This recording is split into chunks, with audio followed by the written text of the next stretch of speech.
Next है sedimentation and decantation. Have you seen pulses being washed in your home? When pulses are kept in a bowl of water, they settle down as they are heavy. क्या आपने अपने घर में कभी देखा है कि जो हमारी पल्सेस होती हैं, दालें होती हैं, हम उनको धोते हैं और उनको थोड़ी देर के लिए पानी में सोख करके रखते हैं। तो क्या होता है कि जो दाल होती है वो हमारी नीचे बैठ जाती है और जो पानी है वो मतलब पानी तो होता ही है पर पानी के अंदर दाल नीचे बैठ जाती है क्योंकि वो हैवी होती है। However dirt insects, tiny pieces of straw and other lighter impurities float at the top. जबकि उसके अंदर जो भी कोई डर्ट होता है या कोई छोटा सा कीड़ा होता है, जैसे हमारे ग्रेन्स या पल्सेस होते हैं ना, उसमें कभी कभी कीड़े भी हो जाते हैं, तो वो हो गया, या फिर कोई भी स्टेम का टुकड़ा, स्ट्रॉ का टुकड़ा या कोई भी अलग जो इम्प्योरिटी होगी वो क्या करेगी, वो पानी में ऊपर फ्लोट करने लग जाएगी. The water contains these impurities is then poured out and discarded. तो ये पानी के अंदर जो हमारी ये impurities होती हैं, क्या करते हैं, अब हम इसको स्ट्रेन कर लेते हैं, यानी कि पानी को जो है इसे फेंक देते हैं और जो हमारी पल्सेस होती हैं वो अलग हो जाती हैं. This process involves two methods, sedimentation and decantation. इस प्रोसेस के अंदर दो मेथड्स होते हैं, एक है सेडिमेंटेशन, दूसरा है डिकेंटेशन. अब ये क्या होते हैं? The process of separating insoluble solids suspended in a liquid by allowing them to settle down is called sedimentation. अब वो प्रोसेस जिसके अंदर हम सेपरेट करते हैं insoluble solids को, जो हमारे लिक्विड के अंदर ऊपर फ्लोट करने लग जाते हैं, by allowing them to settle down is called sedimentation. Basically इसके अंदर क्या होगा कि जैसे हमने जो ग्रेन्स रखे तो उसके अंदर जो भी डस्ट पार्टिकल हो गया या कोई भी टुकड़ा ऐसा हो गया जो लाइट है, वो क्या करेगा, ऊपर आ जाएगा, और जो हमारा मेन मटेरियल है यानी कि जो ग्रेन्स है वो हमारे नीचे सेटल डाउन हो जाएंगे. तो इस प्रोसेस को हम क्या कहते हैं? Sedimentation. The solid particles that settle down during the sedimentation are called sediments. अब इस प्रोसेस के अंदर जो पार्टिकल, जो सॉलिड पार्टिकल हमारा नीचे बैठा रहता है यानी कि जो नीचे सेटल हो जाता है, वो होता है सेडिमेंट्स.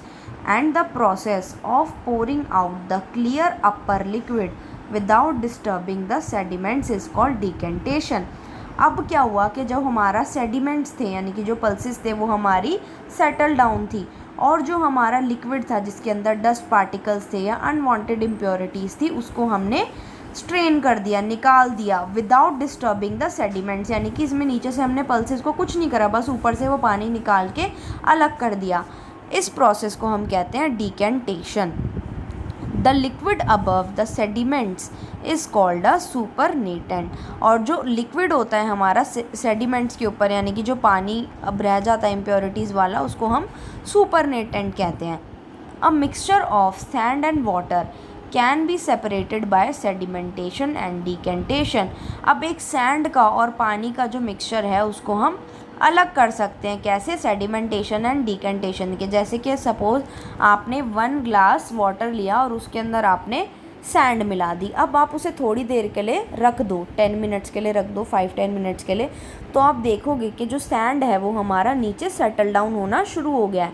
तो जब वो अच्छे से नीचे सेटल डाउन हो जाएगा तो हम क्या कर सकते हैं, उस पानी को पोर कर सकते हैं विदाउट डिस्टर्बिंग द सैंड. तो इसके अंदर क्या हो रहा है, हमारा सेडिमेंटेशन और डिकेंटेशन प्रोसेस यूज़ हो रही है. The mixture is left undisturbed for some time. Sand being heavier settle down and water is poured into a separate container. वही बात बोलिए जो मैंने बताई थी. और जो नीचे हमारा पार्टिकल है वो सेटल इसलिए हो जाता है क्योंकि वो हैवी होता है वेट में.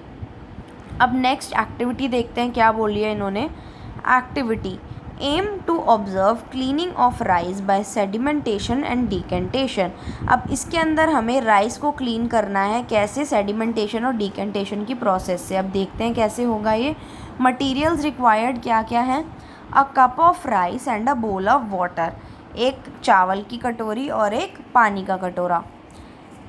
Method observe the rice and record your observation. अब आपको क्या करना है, इसमें ध्यान से आपको राइस को देखना है और उसको रिकॉर्ड करना है कि अब आपको वो क्लीन लग रहे हैं, डर्टी लग रहे हैं, does the rice look dirty? अगर आपको लग रहे हैं तो येस, नहीं लग रहे हैं तो नो लिख देना।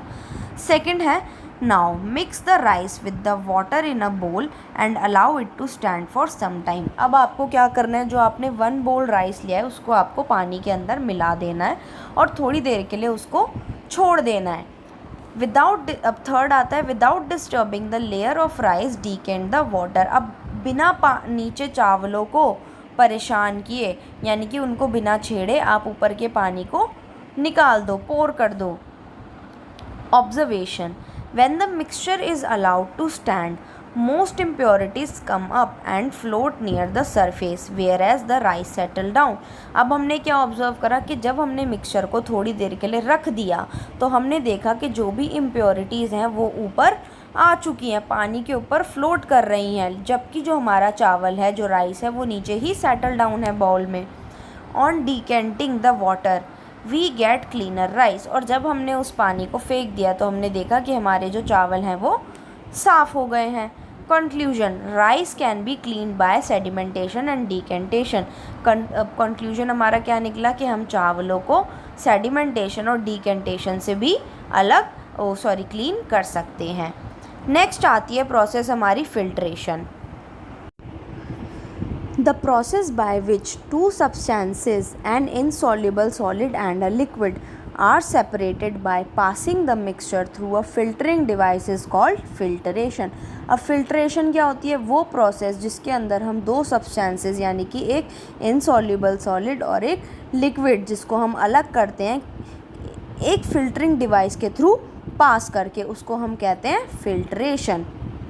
जैसे कि अगर हम एग्ज़ाम्पल ले कि एक लिक्विड है, सपोज़ वाटर है, वाटर के अंदर आपने वो डाल दिया है, डस्ट पार्टिकल्स डाल दिए हैं या कुछ डाल दिया, तो जब आप वाटर को उस फिल्टर पेपर के थ्रू या फिल्टरिंग डिवाइस के थ्रू जब आप पास करोगे तो क्या होगा, उसमें जो डस्ट पार्टिकल्स हैं या जो छोटे छोटे स्टोन्स हैं वो ऊपर रह जाएंगे और जो लिक्विड है वो पास हो जाएगा।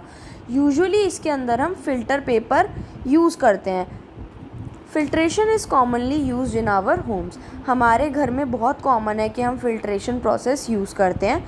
For example, after preparing T V filter out the tea leaves using a strainer. अब जैसे कि हम एग्ज़ाम्पल ले लें, जब हमारे घर में चाय बनती है तो उसके बाद हम उसे एक स्ट्रेनर यानी कि एक छन्नी की मदद से छान लेते हैं, तो जिसमें क्या होता है, हमारी टी लीव्स होती हैं वो ऊपर रह जाती हैं, सीव के अंदर रह जाती है, और जो हमारा लिक्विड होता है, टी होती है, वो नीचे कंटेनर में आ जाती है। Filtration is also done to remove pulp from fresh fruit juice. अब फिल्ट्रेशन हम उसमें भी यूज़ करते हैं, जैसे कि जब हम फ्रेश जूस निकालते हैं तो उसमें यूजुअली हमारा पल्प आ जाता है। पल्प कुछ नहीं होता, बल्कि पल्प हमारे लिए बहुत अच्छा होता है। अगर हम उसे बिना छाने पिएँ, जूस को बिना छाने विद पल्प पिएँ तो उसके और भी ज़्यादा फ़ायदे होते हैं।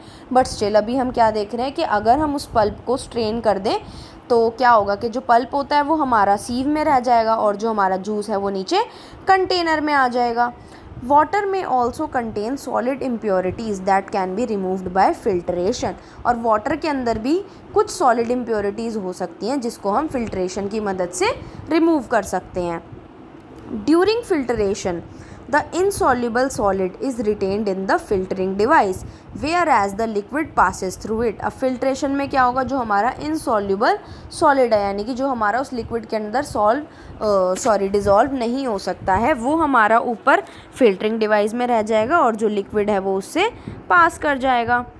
It is important that the particles of the insoluble solid are bigger than the holes in the filtering device for them to be retained in the device। और ये बात बहुत ज़रूरी है कि जो हमारे insoluble solid के particles हैं वो बड़े होने चाहिए जो हमारा फिल्टरिंग डिवाइस का होल है, क्योंकि अगर वो उससे छोटे हुए तो क्या होगा कि वो फिल्टरिंग डिवाइस से ही पास आउट हो जाएंगे। ठीक है, तो इसलिए हमें ये चीज़ ध्यान रखनी है। A filter paper is a filtering device that has a very fine pores in it. मैंने अभी आपको बताया था ना फिल्टरिंग पेपर, तो जो फिल्टरिंग पेपर होता है इसके पोर्स जो होते हैं बहुत ज़्यादा फाइन होते हैं, तो इसके अंदर जो डस्ट पार्टिकल्स होते हैं जो हमारी सीव के थ्रू भी पास आउट कर जाएंगे ना, वो फिल्टरिंग पेपर के अंदर रह जाते हैं, यानी कि लिक्विड तो पास हो जाएगा और जो वो डस्ट पार्टिकल होगा वो उसमें स्टक रह जाएगा। अब देखते हैं एक्टिविटी हम इसमें क्या दी हुई है। Aim to separate a mixture of sand and water bye filtration. तो अब हमें एक मिक्सचर को सेपरेट करना है सैंड के और वाटर के by filtration. Materials needed, mixture of sand and water, funnel, beaker, flask and filter paper. अब ये हमें सारे मटीरियल चाहिए। Method, fold the filter paper along the dotted lines to make a paper cone. अब इन्होंने नीचे हमें कुछ इंस्ट्रक्शंस दी हुई है कि कैसे हमें उस फिल्टर पेपर को फोल्ड करना है ताकि वो कोन शेप में आ जाए। Second, keep this filter paper cone inside the funnel. अब आपने फनल देखी है, फनल जो है वो भी हमारी कोन के शेप की होती है, उसके अंदर अब हमें इस फिल्टर पेपर को लगा देना है। Place the funnel into the flask, फिर उसके बाद जो फनल है उसको आपको फ्लास्क के अंदर लगाना है, यानी कि हमने फनल के अंदर फिल्टर पेपर लगाया और फनल को फ्लास्क के अंदर लगाया। Pour the mixture of sand and water into the flask through the funnel. अब क्या करना है, जो सैंड और वाटर का हमारा मिक्सचर है उसको हमें फ्लास्क के अंदर डालना है फनल के थ्रू। तो क्या होगा, जब हमने फनल के थ्रू उस मिक्सचर को पास आउट करा तो जो सैंड होगा वो हमारा फिल्टर पेपर में ही रह जाएगा और जो हमारा लिक्विड है यानी कि वाटर वो उससे पास आउट हो जाएगा। Observation, it is observe that the sand is retained in the filter paper but the water passes through. वही बात जो मैंने अभी बोली है। Conclusion, sand and water can be separated by filtration. और जो सैंड और कंक्लूजन क्या हुआ है कि सैंड और वाटर को हम फिल्ट्रेशन के थ्रू सेपरेट कर सकते हैं।